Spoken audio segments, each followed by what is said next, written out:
guys, welcome back to my life, my mental health. I hope you all are doing well. So in today's video, I've got someone, a guest speaker, who will be talking to us about her experience with mental illness. Her name is Juanita Nweta, and she's from all the way from Zimbabwe, and she'll be talking to us about her experience with major depressive disorder. She also suffers from anxiety disorder, and she will be telling us about her journey, her story with mental illness.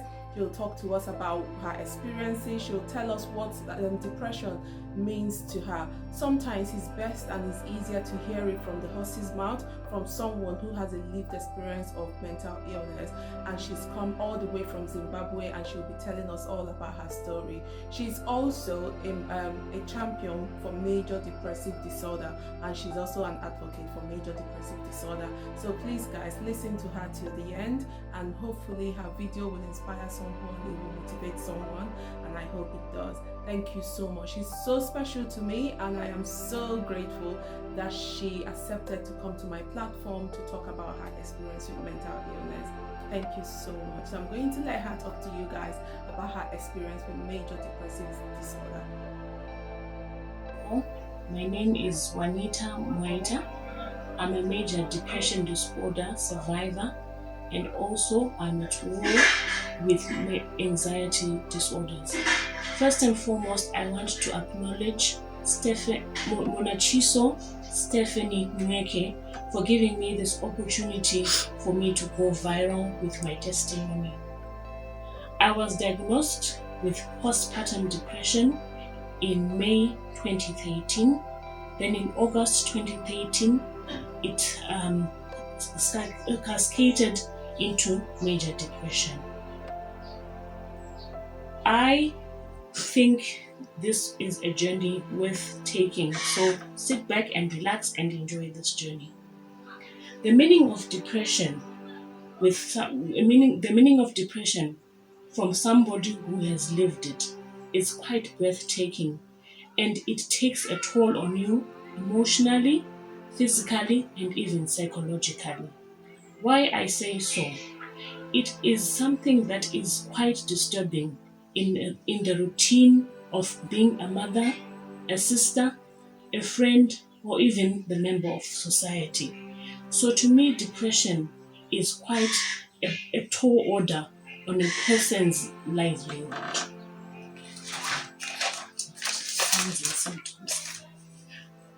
At first, I didn't know what was going on because I had postpartum depression before on my firstborn and my secondborn. But this time around, it was a bit different. I went for postpartum examination at the local clinic, and they discovered that my blood pressure was high. To me, it was quite shocking. But as a result, I started having restless nights. I started having sleepless nights. I started being restless.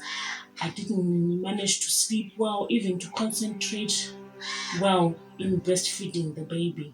That's when I started having suicidal ideations. I started having suicidal tendencies. I also had problems. Excuse me. I also had problems with me concentrating on certain things that I was supposed to do as a mother. The other thing that I faced was hallucinations and also self-harm. And I tried to commit suicide not only once, but twice.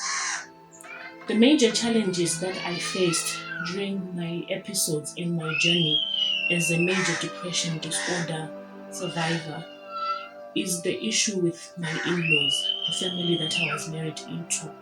They didn't understand what was going on. They took me to highly spiritual people.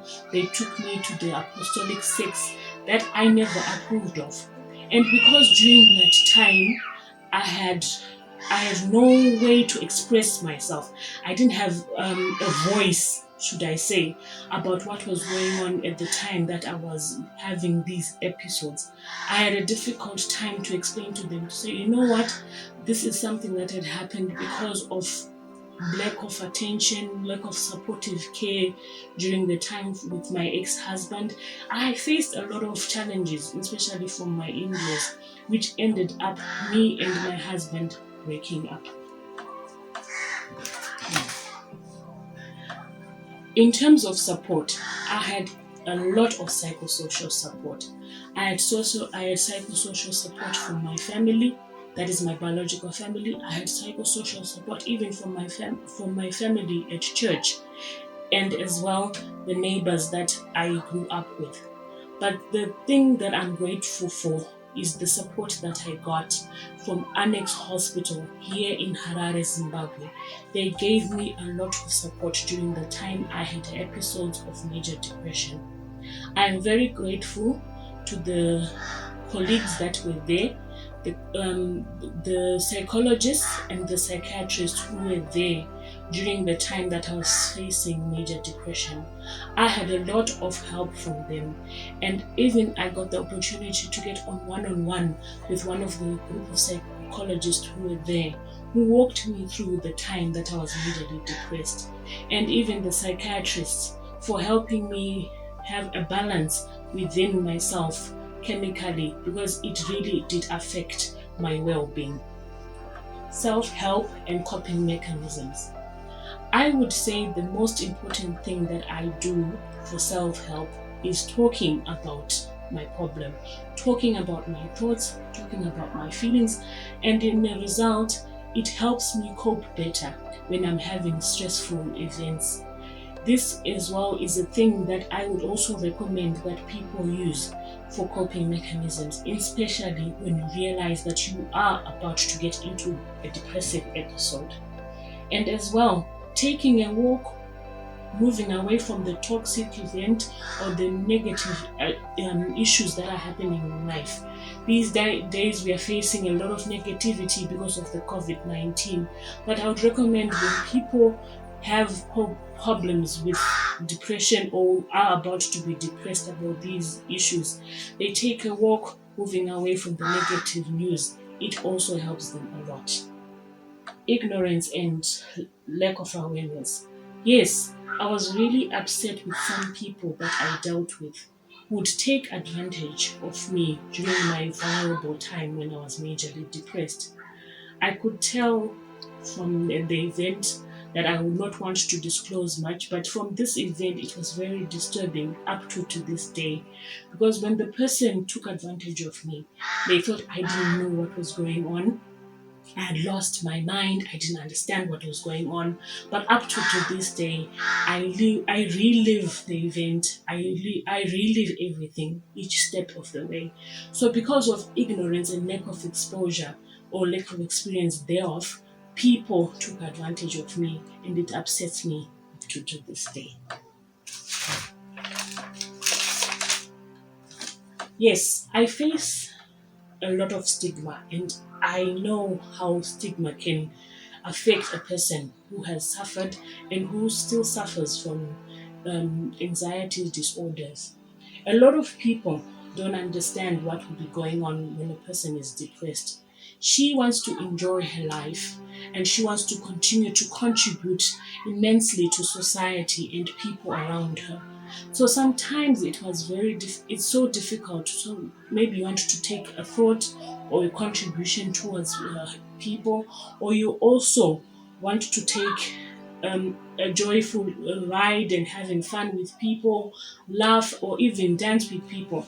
But people will take it the wrong way, and as a result, they stigmatize you and say that you are not well, whereas you are just having a good time. The major thing that bothers me is the mental health stigma, because people come from an ill-informed background about mental health. With mental health, it's just a disruption of how you operate, be it in your way of production or in the way of your living. But it doesn't stop you from doing your day-to-day routines. Some other people, they face a lot of problems in their lives, and unfortunately, they cannot be as active as others. But with others who have actually embraced that they are depressed, who have embraced that they have got schizophrenia, who have embraced that they have bipolar, it helps them a lot to do their day-to-day chores. And as a result, it is important that it's not always the case that people lie down and look funny or dress in a funny way or go into the bins and eat from the bins. But there are people who come up straight with their disorders and live their lives. Some are starting organizations, some as well are also doing school, and which is very important. It is very important for people like us to open up because of the stigma and the discrimination that surrounds the illness. I personally, I've decided to come out that yes, I had major depression. Yes, I have issues with anxiety, but it should be an instrument of change, which also helps and impact and also emancipate other people who have suffered the same.